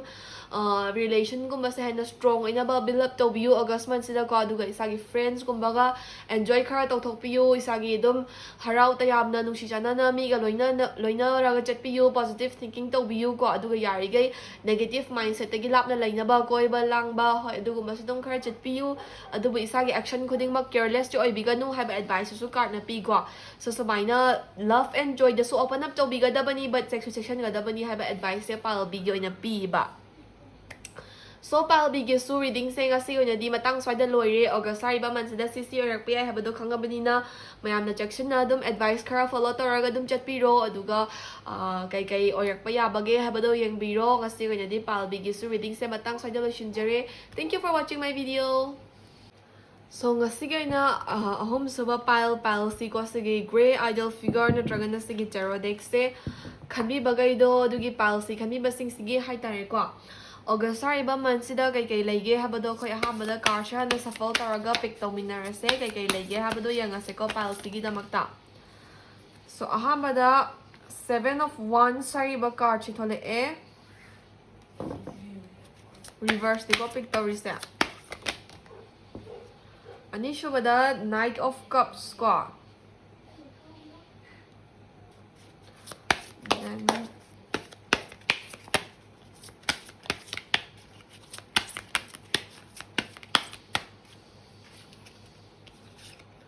ꯑꯍꯨꯝꯁꯨꯕꯗ The Chariot ꯍꯥꯏꯔꯤꯕ ꯀꯥꯔꯠꯁꯦ ꯊꯣꯛꯂꯛꯑꯦ ꯑꯗꯨꯒ ꯍꯣꯜ ꯑꯣꯒꯁ ꯃꯟꯠꯀꯤ ꯑꯣꯏꯕ ꯑꯦꯗꯚꯥꯏꯁ ꯀꯥꯔꯠ ꯑꯃꯒ ꯄꯤꯛ ꯇꯧꯖꯒꯦꯀꯣ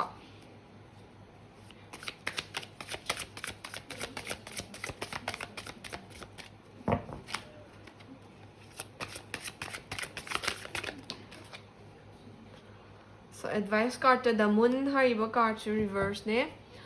aduga makha tarakpa koi affirmation card amuk pick torse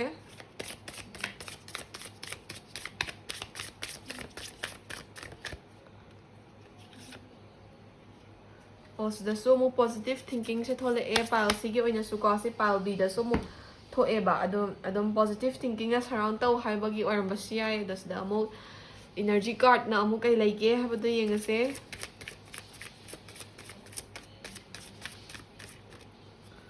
ꯁꯤ ꯃꯌꯥꯏꯗꯒꯤ ꯁꯠꯀꯦꯀꯣ ꯁꯤꯗ ꯐ꯭ꯂꯥꯏꯠ ꯍꯥꯏꯔꯤꯕ ꯀꯥꯔꯠꯁꯦ ꯑꯃꯨꯛ ꯊꯣꯛꯂꯛꯑꯦꯀꯣ ꯁꯣ ꯄꯥꯏꯜꯁꯤꯒꯤ ꯑꯣꯏꯅ ꯀꯥꯔꯠꯁꯤꯡ ꯄꯤꯛ ꯇꯧꯕ ꯂꯣꯏꯔꯦ ꯑꯗꯨꯅ ꯄꯥꯏꯜꯁꯤ ꯈꯟꯕꯤꯕꯁꯤꯡꯒꯤ ꯑꯣꯒꯁ ꯃꯟꯠꯁꯤꯗ ꯀꯩꯀꯩ ꯂꯩꯒꯦ ꯍꯥꯏꯕꯗꯣ ꯑꯩꯈꯣꯏ ꯌꯦꯡꯃꯤꯟꯅꯔꯁꯦ ꯑꯩ ꯀꯥꯔꯠꯁꯤꯡꯁꯦ ꯑꯦꯛꯁꯄ꯭ꯂꯦꯟ ꯇꯧꯕ ꯍꯧꯖꯔꯛꯑꯒꯦꯀꯣ ꯑꯍꯥꯟꯕꯗ ꯑꯩꯈꯣꯏꯒꯤ 7 of Wands ꯍꯥꯏꯔꯤꯕ ꯀꯥꯔꯠꯁꯤ ꯔꯤꯚꯔꯁꯇ ꯊꯣꯛꯂꯛꯑꯦꯕ ꯁꯣ ꯁꯤꯒꯤ 7 of Wands ꯍꯥꯏꯔꯤꯕ ꯀꯥꯔꯠꯁꯤ ꯔꯤꯚꯔꯁꯁꯤꯅ ꯄꯥꯏꯜꯁꯤ ꯈꯟꯕꯤꯔꯤꯕꯁꯤꯡꯁꯦ ꯏꯁꯥꯒꯤ ꯂꯥꯏꯐꯇ ꯍꯧꯖꯤꯛ ꯐꯥꯎꯕꯗ ꯍꯥꯏꯗꯤ ꯑꯣꯒꯁꯁꯦ ꯌꯧꯗ꯭ꯔꯤꯉꯩꯁꯤꯗ ꯑꯣꯔ ꯑꯥꯒꯁ ꯍꯧꯖꯤꯜꯂꯛꯄ ꯃꯇꯝꯁꯤꯗ ꯃꯤꯅ ꯌꯦꯡꯁꯤꯟꯕꯒꯨꯝꯕ ꯊꯕꯛ ꯑꯃ ꯇꯧꯕꯗ ꯊꯕꯛ ꯏꯪꯈꯥꯡ ꯑꯃ ꯆꯠꯀꯦꯅ ꯍꯣꯠꯅꯔꯛꯄ ꯃꯇꯝ ꯑꯣꯔ ꯀꯩꯅꯣꯝꯃ ꯇꯧꯒꯦꯅ ꯄꯥꯡꯊꯣꯛꯀꯦꯅ ꯍꯣꯠꯅꯔꯛꯄ ꯃꯇꯝꯁꯤꯗ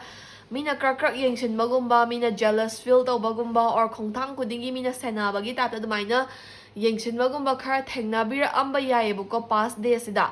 ꯁꯤꯒꯨꯝꯕꯁꯤꯡꯁꯤꯗꯒꯤ ꯑꯣꯒꯁ ꯍꯥꯏꯔꯤꯕ ꯃꯟꯠꯁꯤꯒꯤ ꯕꯤꯒꯤꯅꯤꯡꯁꯤꯗ ꯈꯤꯇꯪ ꯐ꯭रीडम ꯐꯪꯕ ꯍꯥꯏꯒꯗ꯭ꯔꯥ ꯀꯣ ꯍꯥꯏꯗꯤ ꯃꯤꯅ ꯌꯦꯡꯁꯤꯜꯂꯝꯕ ꯃꯤꯅ ꯀ꯭ꯔꯛ ꯁꯟꯅꯔꯝꯕꯒꯨꯝꯕ ꯑꯗꯨꯒꯨꯝꯕꯁꯤꯡꯗꯒꯤ ꯏꯁꯥꯅ ꯍꯣꯠꯅꯖꯗꯨꯅ ꯀꯣ ꯏꯁꯥꯅ ꯉꯥꯛꯊꯣꯛꯆꯗꯨꯅ ꯏꯁꯥꯁꯦ ꯈꯤꯇꯪ ꯐ꯭ꯔꯤ ꯑꯣꯏꯕ ꯑꯗꯒꯤ ꯏꯁꯥꯒꯤ ꯑꯅꯤꯡꯕ ꯑꯄꯥꯝꯕ ꯑꯃ ꯄꯥꯡꯊꯣꯛꯀꯦꯅ ꯈꯟꯕꯗ ꯑꯗꯨꯝ ꯑꯌꯦꯠ ꯑꯄꯟꯒꯨꯝꯕ ꯂꯥꯛꯑꯒ ꯂꯩꯕ ꯃꯥꯜꯂꯦꯕꯀꯣ ꯑꯗꯣ ꯑꯣꯒꯁ ꯍꯥꯏꯔꯤꯕ ꯃꯟꯠꯁꯤꯒꯤ ꯍꯧꯔꯛꯄ ꯐꯦꯖꯦꯁꯁꯤda ꯏꯁꯥꯅ ꯄꯥꯡꯊꯣꯛꯀꯦ ꯈꯟꯕꯗ ꯂꯣꯏꯅꯃꯛ ꯄꯥꯡꯊꯣꯛꯄ ꯉꯝꯗ ꯇꯥꯔꯒꯁꯨ ꯐꯥꯖꯤꯜꯂꯒ ꯄꯨꯟꯁꯤꯜꯂꯒ ꯂꯩꯕꯒꯤ ꯇꯥꯏꯞꯇ ꯂꯩꯔꯝꯕ ꯊꯕꯛ ꯈꯔ ꯌꯥꯔꯛꯄꯒꯤ ꯃꯑꯣꯡꯗ ꯑꯣꯏꯕꯀꯣ ꯍꯥꯏꯗꯤ ꯏꯁꯥꯒꯤ ꯍꯥꯟꯅꯗꯒꯤ ꯄꯦꯟꯗꯤꯡ ꯂꯩꯕ ꯊꯕꯛꯀꯨꯝꯕ ꯈꯔ ꯌꯥꯔꯛꯄ ꯑꯣꯏꯕ ꯌꯥꯏ ꯑꯣꯔ ꯏꯁꯥꯅ ꯍꯣꯠꯅꯒꯦ ꯈꯜꯂꯒ ꯍꯣꯠꯅꯕ ꯉꯝꯗꯅ ꯑꯗꯨꯝ ꯄ꯭ꯔꯣꯀ꯭ꯔꯥꯁꯇꯤꯅꯦꯠ ꯇꯧꯔꯒ ꯂꯥꯛꯄ ꯊꯕꯛ ꯈꯔ ꯄꯥꯡꯊꯣꯛꯄ ꯉꯝꯃꯛꯄ ꯑꯣꯏꯕ ꯌꯥꯏ ꯑꯗꯨꯃꯥꯏꯅ ꯏꯁꯥꯅ ꯇꯧꯒꯦ ꯈꯟꯕ ꯊꯕꯛꯇ ꯑꯌꯦꯠ ꯑꯄꯟ ꯂꯩꯔꯝꯕꯒꯨꯝꯕꯁꯦ ꯁꯤꯗꯒꯤ ꯀꯩ ꯍꯥꯏꯅꯤ ꯈꯤꯇꯪ ꯐ꯭रीडम ꯐꯪꯕꯒꯨꯝꯕ ꯏꯁꯥꯒꯤ ꯑꯌꯦꯠ ꯑꯄꯟꯁꯤꯡꯗꯨꯗꯒꯤ ꯈꯤꯇꯪ ꯃꯄꯥꯟ ꯊꯣꯛꯂꯛꯄꯒꯨꯝꯕ ꯑꯗꯨꯒꯨꯝꯕꯁꯦ ꯈꯔ ꯄꯥꯏꯜꯁꯤ ꯈꯟꯕꯤꯔꯤꯕꯁꯤꯡꯅ ꯑꯣꯒꯁ ꯍꯥꯏꯔꯤꯕ ꯃꯟꯠꯁꯤꯒꯤ ꯍꯧꯔꯛꯄ ꯐꯦꯖꯁꯤꯗ ꯊꯦꯡꯅꯕ ꯌꯥꯏ ꯍꯥꯏꯕꯅꯦꯕꯀꯣ ꯁꯣ ꯑꯅꯤꯁꯨꯕ ꯀꯥꯔꯠꯁꯤꯅ ꯅꯥꯏꯠ ꯑꯣꯐ ꯀꯞꯁ ꯍꯥꯏꯔꯤꯕ ꯀꯥꯔꯠꯁꯤ ꯊꯣꯛꯂꯛꯑꯦꯕ ꯁꯣ ꯁꯤꯒꯤ ꯅꯥꯏꯠ ꯑꯣꯐ ꯀꯞꯁ ꯍꯥꯏꯔꯤꯕ ꯀꯥꯔꯠꯁꯤꯒꯤ ꯃꯇꯨꯡꯏꯟꯅ ꯄꯥꯏꯜꯁꯤ ꯈꯟꯕꯤꯔꯤꯕꯁꯤꯡꯒꯤ ꯑꯣꯒꯁ ꯍꯥꯏꯔꯤꯕ ꯃꯟꯠꯁꯤꯒꯤ ꯃꯌꯥꯏ ꯑꯣꯏꯔꯛꯄ ꯃꯇꯝꯁꯤꯗ ꯀꯣ ꯔꯤꯂꯦꯁꯟꯁꯤꯞ ꯂꯩꯕꯤꯕ ꯑꯣꯏꯔꯒꯅ ꯏꯁꯥꯒꯤ ꯄꯥꯔꯠꯅꯔꯗꯨꯅ ꯏꯁꯥꯕꯨ ꯌꯥꯝ ꯀꯥ ꯍꯦꯟꯅ ꯑꯦꯇ꯭ꯔꯦꯛ ꯇꯧꯕꯒꯨꯝꯕ ꯍꯥꯏꯗꯤ ꯑꯗꯨꯝ ꯍꯥꯟꯅꯗꯒꯤ ꯔꯤꯂꯦꯁꯟꯁꯤꯞ ꯂꯩꯔꯛꯄ ꯑꯣꯏꯇꯥꯔꯒꯁꯨ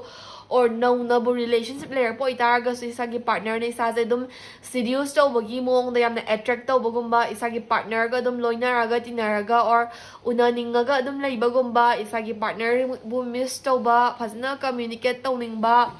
ꯑꯗꯒꯤ ꯇꯥꯏꯝ ꯑꯦꯟ ꯑꯦꯇꯦꯟꯁꯟ ꯃꯌꯥꯝ ꯑꯃ ꯀ꯭ꯔꯦꯐ ꯇꯧꯕ ꯑꯗꯨꯒꯨꯝꯕ ꯈꯔ ꯊꯦꯡꯅꯔꯛꯄ ꯌꯥꯏꯀꯣ ꯑꯗꯨꯒ ꯀꯩ ꯍꯥꯏꯅꯤ ꯑꯗꯨꯝ ꯃꯤ ꯈꯨꯗꯤꯡꯃꯛꯁꯦ ꯅꯨꯡꯁꯤ ꯆꯥꯟꯅꯅ ꯂꯣꯏꯅꯅꯤꯡꯉꯛꯄ ꯃꯔꯨꯞ ꯃꯄꯥꯡ ꯌꯦꯛꯅꯕꯒꯨꯝꯕꯁꯦ ꯄꯥꯛꯅ ꯊꯝꯅꯤꯡꯉꯛꯇꯕ ꯃꯔꯨꯞ ꯃꯄꯥꯡꯒꯨꯝꯕ ꯑꯌꯥꯝꯕꯅ ꯂꯣꯏꯅꯃꯛ ꯀꯟꯚꯔꯠ ꯇꯧꯅꯤꯡꯉꯛꯄ ꯋꯥꯈꯜꯁꯦ ꯈꯤꯇꯪ ꯖꯦꯟꯇꯜ ꯑꯣꯏꯔꯛꯄ ꯃꯇꯝꯒꯨꯝꯕ ꯑꯣꯏꯕ ꯌꯥꯏꯑꯕ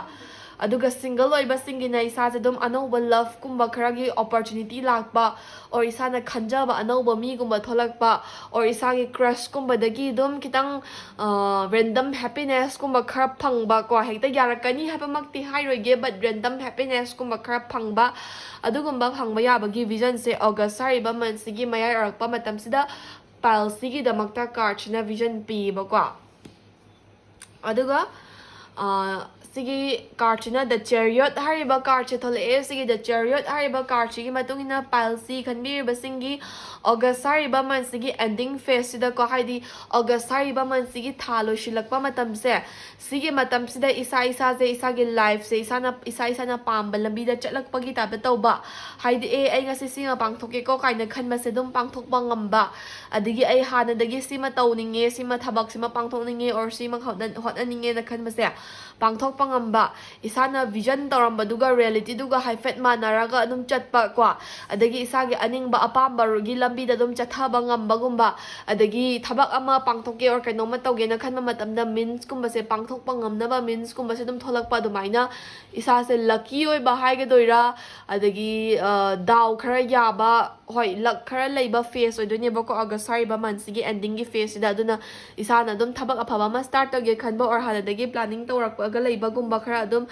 ꯑꯣꯒꯁ ꯍꯥꯏꯔꯤꯕ ꯃꯟꯠꯁꯤꯒꯤ ꯑꯦꯟꯗꯤꯡ ꯐꯦꯖꯁꯤꯗ ꯑꯗꯨꯝ ꯁ꯭ꯇꯥꯔꯠ ꯇꯧꯕ ꯌꯥꯏ ꯑꯗꯨꯝ ꯍꯧꯕ ꯌꯥꯔꯦꯀꯣ ꯍꯥꯏꯗꯤ ꯈꯤꯇꯪ ꯂꯛꯀꯤ ꯑꯣꯏꯕ ꯐꯦꯖ ꯈꯔ ꯄꯤꯌꯦꯕ ꯁꯣ ꯃꯊꯪꯒꯤ ꯀꯥꯔꯠꯁꯤꯅ ꯗ ꯃꯨꯟ ꯍꯥꯏꯔꯤꯕ ꯀꯥꯔꯠꯁꯤ ꯔꯤꯚꯔꯁꯇ ꯊꯣꯛꯂꯛꯑꯦ ꯁꯣ ꯁꯤꯒꯤ ꯗ ꯃꯨꯟ ꯍꯥꯏꯔꯤꯕ ꯀꯥꯔꯠꯁꯤ ꯔꯤꯚꯔꯁꯁꯤꯅ ꯄꯥꯏꯜꯁꯤ ꯈꯟꯕꯤꯔꯤꯕꯁꯤꯡꯒꯤ ꯑꯣꯏꯕ ꯍꯣꯜ ꯑꯥꯒꯁꯀꯤ ꯀꯩ ꯑꯦꯗꯚꯥꯏꯁ ꯂꯩꯒꯦ ꯍꯥꯏꯕ ꯃꯇꯝꯗ ꯄꯥꯏꯜꯁꯤ ꯈꯟꯕꯤꯔꯤꯕꯁꯤꯡꯁꯦ ꯏꯁꯥꯁꯦ ꯑꯗꯨꯝ ꯔꯤꯌꯦꯂꯤꯇꯤꯒ ꯈꯤꯇꯪ ꯂꯥꯞꯅ ꯂꯩꯕꯒꯤ ꯇꯥꯏꯞꯇ ꯇꯧꯕꯀꯣ ꯑꯣꯒꯁ ꯃꯟꯁꯤꯗ ꯗꯦ ꯗ꯭ꯔꯤꯃꯤꯡꯒꯨꯝꯕ ꯋꯥꯈꯜ ꯅꯨꯡꯉꯥꯏꯔꯒ ꯃꯨꯠ ꯁꯥꯒꯠꯂꯒ ꯑꯗꯨꯝ ꯂꯩꯕꯒꯨꯝꯕ ꯀꯣ ꯑꯗꯒꯤ ꯑꯗꯨꯝ ꯏꯁꯥꯗ ꯐꯦꯟꯇꯥꯁꯤꯗ ꯏꯁꯥꯒꯤ ꯋꯥꯈꯜꯗ ꯄꯪꯅꯨꯡꯗ ꯅꯨꯡꯉꯥꯏꯔꯒ ꯂꯩꯔꯤꯉꯩꯗ ꯏꯁꯥꯒꯤ ꯇꯧꯒꯗꯕ ꯊꯕꯛꯀꯨꯝꯕꯁꯦ ꯈꯤꯇꯪ ꯗꯤꯂꯦ ꯇꯧꯍꯧꯕꯒꯨꯝꯕ ꯄ꯭ꯔꯣꯀꯥꯁꯇꯤꯅꯦꯠ ꯇꯧꯔꯒ ꯂꯩꯔꯤꯀꯥꯟꯗ ꯏꯁꯥꯒꯤ ꯄꯥꯡꯊꯣꯛꯀꯗꯕ ꯏꯊꯧꯁꯦ ꯃꯇꯝ ꯆꯥꯅ ꯄꯥꯡꯊꯣꯛꯍꯧꯗꯕꯒꯨꯝꯕ ꯀꯣ ꯑꯗꯨꯒ ꯏꯁꯥꯒꯤ ꯅꯨꯡꯉꯥꯏꯇꯕꯒꯨꯝꯕꯁꯦ ꯑꯗꯨꯝ ꯑꯌꯥꯝꯕꯅ ꯐꯨꯝꯃꯒ ꯊꯝꯕ ꯃꯤꯉꯣꯟꯗ ꯍꯥꯏꯗꯣꯛꯅꯤꯡꯗꯕ ꯏꯁꯥꯁꯦ ꯈꯤꯇꯪ ꯏꯃꯣꯁꯅꯦꯜꯒ ꯑꯣꯏꯕ ꯁꯤꯒꯨꯝꯕꯁꯨ ꯈꯔ ꯑꯣꯒꯁ ꯍꯥꯏꯔꯤꯕ ꯃꯟꯁꯤꯗ ꯐꯥꯎꯔꯛꯄ ꯌꯥꯏꯑꯕꯀꯣ ꯁꯣ ꯁꯨꯃꯥꯏꯅ ꯑꯣꯒꯁ ꯍꯥꯏꯔꯤꯕ ꯃꯟꯁꯤꯗ ꯁꯤꯒꯨꯝꯕꯁꯤꯡꯁꯦ ꯐꯥꯎꯔꯛꯄ ꯃꯇꯝꯗ ꯏꯁꯥꯅ ꯌꯥꯔꯤꯈꯩ ꯏꯁꯥꯒꯤ ꯁꯕꯀꯟꯁꯤꯌꯁ ꯃꯥꯏꯟꯗꯨꯗꯒꯤ ꯈꯤꯇꯪ ꯂꯥꯞꯅ ꯂꯩꯕꯤꯕ ꯀꯣ ꯑꯗꯨꯒ ꯏꯁꯥꯒꯤ ꯕ꯭ꯔꯦꯟꯗꯒꯤ ꯊꯤꯡꯀꯤꯡ ꯇꯧꯕ ꯍꯥꯏꯗꯤ ꯍꯥꯔꯠꯅ ꯂꯧꯔꯛꯄ ꯗꯤꯁꯤꯖꯟ ꯅꯠꯇꯕ ꯕ꯭ꯔꯦꯟꯅ ꯂꯧꯔꯛꯄ ꯗꯤꯁꯤꯖꯟꯗ ꯑꯣꯏꯅ ꯊꯕꯛ ꯄꯥꯡꯊꯣꯛꯄꯤꯕ ꯑꯗꯨꯒ ꯏꯁꯥꯒꯤ ꯇꯧꯒꯗꯕ ꯊꯕꯛꯁꯦ ꯌꯥꯔꯤꯈꯩ ꯄ꯭ꯔꯣꯀꯥꯁꯇꯤꯅꯦꯠ ꯇꯧꯗꯕ ꯀꯣ ꯑꯗꯨꯒ ꯅꯨꯡꯉꯥꯏꯇꯕ ꯑꯃ ꯀꯩꯅꯣ ꯑꯃ ꯂꯩꯔꯛꯄ ꯃꯇꯝꯗ ꯐꯨꯝꯃꯒ ꯊꯝꯕꯒꯤ ꯃꯍꯨꯠꯇ ꯃꯤꯉꯣꯟꯗ ꯁꯤꯌꯔ ꯇꯧꯊꯣꯛꯄꯤꯕ ꯏꯁꯥꯒꯤ ꯀ꯭ꯂꯣꯁ ꯑꯣꯏꯕ ꯃꯤꯗ ꯑꯣꯏꯕ ꯌꯥꯏ ꯐꯦꯃꯤꯂꯤꯗ ꯑꯣꯏꯕ ꯌꯥꯏ ꯔꯤꯂꯦꯁꯟꯁꯤꯞ ꯂꯩꯕ ꯃꯤꯗ ꯑꯣꯏꯕ ꯌꯥꯏꯀꯣ ꯏꯁꯥꯒꯤ ꯅꯨꯡꯉꯥꯏꯇꯕꯁꯦ ꯐꯨꯝꯃꯒ ꯊꯝꯕꯒꯤ ꯃꯍꯨꯠꯇ ꯁꯤꯌꯔ ꯇꯧꯊꯣꯛꯄꯤꯌꯣ ꯍꯥꯏꯕ ꯑꯦꯗꯚꯥꯏꯁꯁꯦ ꯀꯥꯔꯠꯁꯤꯅ ꯄꯤꯌꯦꯕꯀꯣ ꯃꯊꯪꯗ ꯄꯣꯖꯤꯇꯤꯚ ꯊꯤꯡꯀꯤꯡ ꯍꯥꯏꯔꯤꯕ ꯑꯦꯐꯔꯃꯦꯁꯟꯁꯦ ꯊꯣꯛꯂꯛꯑꯦ ꯁꯣ ꯁꯤꯒꯤ ꯄꯣꯖꯤꯇꯤꯚ ꯊꯤꯡꯀꯤꯡ ꯍꯥꯏꯔꯤꯕ ꯑꯦꯐꯔꯃꯦꯁꯟ ꯀꯥꯔꯠꯁꯤꯒꯤ ꯃꯇꯨꯡꯏꯟꯅ ꯄꯥꯏꯜꯁꯤ ꯈꯟꯕꯤꯔꯤꯕꯁꯤꯡꯁꯨ ꯂꯥꯏꯐꯇ ꯌꯥꯔꯤꯈꯩ ꯑꯐꯕ ꯄꯣꯖꯤꯇꯤꯚ ꯑꯣꯏꯕ ꯊꯤꯡꯀꯤꯡ ꯀꯣ ꯂꯣꯏꯅꯔꯒ ꯆꯠꯄꯤꯌꯣ ꯁꯤꯒꯤ ꯑꯣꯒꯁ ꯃꯟꯁꯤꯗ ꯍꯥꯏꯗꯤ ꯊꯕꯛ ꯑꯃ ꯇꯧꯔꯝꯗꯥꯏꯗ ꯍꯤꯔꯝ ꯑꯃ ꯇꯧꯔꯝꯗꯥꯏꯗ ꯅꯦꯒꯦꯇꯤꯚꯤꯇꯤ ꯁꯣꯔꯠ ꯑꯥꯎꯠ ꯇꯧꯗ꯭ꯔꯤꯀꯥꯟꯗ ꯄꯣꯖꯤꯇꯤꯚꯤꯇꯤ ꯍꯥꯟꯅ ꯁꯣꯔꯠ ꯑꯥꯎꯠ ꯇꯧꯕꯤꯕ ꯊꯕꯛ ꯑꯃ ꯇꯧꯒꯦꯅ ꯈꯟꯕꯁꯦ ꯑꯩ ꯉꯝꯅꯤꯀꯣ ꯍꯥꯏꯕ ꯄꯣꯖꯤꯇꯤꯚ ꯑꯣꯏꯕ ꯋꯤꯜꯅ ꯗ꯭राꯏꯚ ꯇꯧꯔꯒ ꯆꯠꯄꯤꯕ ꯑꯗꯨꯒ ꯑꯦꯅꯤ ꯁꯤꯆꯨꯋꯦꯁꯟ ꯑꯣꯔ ꯀꯟꯁꯤꯀ꯭ꯋꯦꯟꯁꯦꯁ ꯑꯃ ꯑꯦꯔꯥꯏꯁ ꯇꯧꯔꯛꯄ ꯃꯇꯝꯗ ꯄꯣꯖꯤꯇꯤꯚ ꯋꯦꯗ ꯍꯥꯟꯅ ꯗꯤꯜ ꯇꯧꯅꯕ ꯍꯣꯠꯅꯕꯤꯌꯨ ꯄꯣꯖꯤꯇꯤꯚ ꯊꯤꯡꯀꯤꯡ ꯌꯥꯝ ꯇꯧꯕꯤꯌꯨ ꯍꯥꯏꯕ ꯑꯦꯗꯚꯥꯏꯁꯁꯦ ꯁꯤꯒꯤ ꯑꯦꯐꯔꯃꯦꯁꯟ ꯀꯥꯔꯠꯁꯤꯗꯒꯤ ꯐꯪꯉꯦꯕꯀꯣ last but not the least flight ꯍꯥꯏꯔꯤꯕ ꯏꯅꯔꯖꯤ ꯀꯥꯔꯠꯁꯦ ꯊꯣꯛꯂꯛꯑꯦ ꯁꯣ ꯁꯤꯒꯤ ꯐ꯭ꯂꯥꯏꯠ ꯍꯥꯏꯔꯤꯕ ꯏꯅꯔꯖꯤ ꯀꯥꯔꯠꯁꯤꯒꯤ ꯃꯇꯨꯡꯏꯟꯅ ꯄꯥꯏꯜꯁꯤ ꯈꯟꯕꯤꯔꯤꯕꯁꯤꯡꯅ ꯏꯁꯥꯒꯤ ꯑꯣꯏꯕ ꯏꯃꯦꯖꯤꯅꯦꯁꯟꯒꯨꯝꯕ ꯏꯁꯥꯒꯤ ꯑꯣꯏꯕ ꯀ꯭ꯔꯤꯌꯦꯇꯤꯚꯤꯇꯤꯒꯨꯝꯕꯗꯣ ꯑꯣꯒꯁ ꯍꯥꯏꯔꯤꯕ ꯃꯟꯁꯤꯗ ꯑꯗꯨꯝ ꯎꯠꯊꯣꯛꯄꯤꯕ ꯌꯥꯏꯀꯣ ꯑꯗꯨꯒ ꯏꯁꯥꯒꯤ ꯑꯣꯏꯕ ꯋꯥꯈꯜꯗ ꯁꯥꯒꯠꯂꯒ ꯂꯩꯕ ꯊꯕꯛ ꯑꯣꯏꯅꯗꯤ ꯄꯥꯡꯊꯣꯛꯇ꯭ꯔꯤꯕꯁꯤꯡꯗꯣ ꯊꯕꯛ ꯑꯣꯏꯅ ꯄꯥꯡꯊꯣꯛꯅꯕ ꯍꯣꯠꯅꯕꯤꯌꯨ ꯏꯁꯥꯒꯤ ꯍꯥꯟꯅꯗꯒꯤ ꯄꯥꯡꯊꯣꯛꯄ ꯉꯝꯃꯝꯗꯕ ꯊꯕꯛ ꯈꯔ ꯑꯗꯨꯝ ꯑꯣꯒꯁ ꯃꯟꯁꯤꯗ ꯃꯉꯝ ꯁꯥꯠꯂꯛꯄ ꯌꯥꯕꯒꯤ ꯄꯥꯡꯊꯣꯛꯄ ꯉꯝꯃꯛꯄ ꯌꯥꯕꯒꯤ ꯑꯣꯄꯣꯔꯆꯨꯅꯤꯇꯤ ꯑꯣꯔ ꯚꯤꯖꯟ ꯂꯥꯛꯀꯅꯤꯕꯀꯣ ꯑꯗꯨꯅ ꯌꯥꯔꯤꯈꯩ ꯑꯣꯒꯁ ꯍꯥꯏꯔꯤꯕ ꯃꯟꯁꯤꯗ ꯃꯇꯥꯡ ꯃꯇꯝ ꯌꯦꯡꯉꯒ ꯏꯁꯥꯒꯤ ꯄꯥꯡꯊꯣꯛꯀꯦ ꯈꯜꯂꯒ ꯂꯥꯛꯄ ꯊꯕꯛ ꯑꯣꯔ ꯄ꯭ꯂꯥꯅꯤꯡ ꯇꯧꯔꯒ ꯂꯩꯕ ꯊꯕꯛ ꯑꯗꯨꯝ ꯄꯥꯡꯊꯣꯛꯅꯕ ꯍꯣꯠꯅꯕꯤꯌꯨ ꯑꯗꯨꯝ ꯑꯐꯕ ꯃꯟ ꯑꯃ ꯑꯣꯏꯕꯒꯤ ꯚꯤꯖꯟ ꯄꯤ ꯍꯥꯏꯕꯁꯦ ꯁꯤꯒꯤ ꯑꯔꯣꯏꯕ ꯀꯥꯔꯠꯁꯤꯅ ꯗꯤꯁꯀ꯭ꯔꯥꯏꯕ ꯇꯧꯋꯦꯕꯀꯣ ꯁꯣ ꯄꯥꯏꯜꯁꯤꯒꯤꯁꯨ ꯔꯤꯗꯤꯡꯁꯦ ꯉꯁꯤ ꯑꯣꯏꯅꯗꯤ ꯃꯇꯥꯡ ꯁ꯭ꯋꯥꯏꯗ ꯂꯣꯏꯁꯤꯟꯖꯔꯦ ꯁꯤꯗꯒꯤ ꯑꯗꯨꯝ ꯗꯥꯎꯠꯁꯀꯨꯝꯕ ꯂꯩꯕ ꯑꯩꯁꯦ ꯄꯔꯁꯣꯅꯦल ꯔꯤꯗꯤꯡ ꯇꯧꯃꯟꯗꯅꯀꯣ ꯁꯤꯁꯦ ꯍꯩꯅꯔꯝꯅꯦ ꯁꯣ ꯏꯁꯥꯅ ꯑꯗꯨꯝ ꯁꯤꯒꯤ ꯖꯦꯅꯔꯦꯜ ꯔꯤꯗꯤꯡꯁꯤꯗꯒꯤ ꯂꯧꯕ ꯌꯥꯕ ꯑꯦꯗꯚꯥꯏꯁ ꯂꯧꯁꯤꯟꯕꯤꯔꯣ ꯑꯗꯨꯒ ꯑꯣꯒꯁ ꯃꯟꯁꯤꯗ ꯀꯩꯀꯩ ꯇꯧꯕ ꯌꯥꯒꯦ ꯍꯥꯏꯕꯗꯨ ꯌꯦꯡꯕꯤꯔꯣ ꯉꯁꯤꯒꯤ ꯑꯣꯏꯅꯗꯤ ꯄꯥꯏꯜꯁꯤꯒꯤ ꯔꯤꯗꯤꯡ ꯃꯇꯥꯡ ꯁ꯭ꯋꯥꯏꯗ ꯂꯣꯏꯖꯔꯦ ꯊꯦꯡꯛ ꯌꯨ ꯐꯣꯔ ꯋꯥꯆꯤꯡ